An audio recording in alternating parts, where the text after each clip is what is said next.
Hi, it's Louise here again, and I'm on day 2 of my Midlands and Yorkshire road trip, and I'm here in Wakefield now, and in this lovely green park area, and behind me is a former manor house which is being renovated, and some of the mansard and the character style of the building is being retained.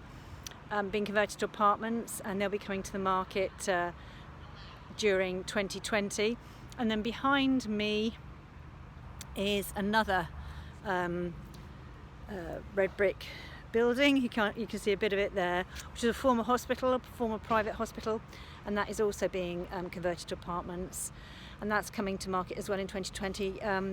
They'll be coming to the market first, and then this former manor house, the apartments will be coming to the market after that, a few months afterwards. So if you're interested to hear a bit more about the timings, pricing, what you can get for your money, the kind of returns you can expect, please do get in contact. It's Louise Reynolds, property-venture.com. Be delighted to hear from you.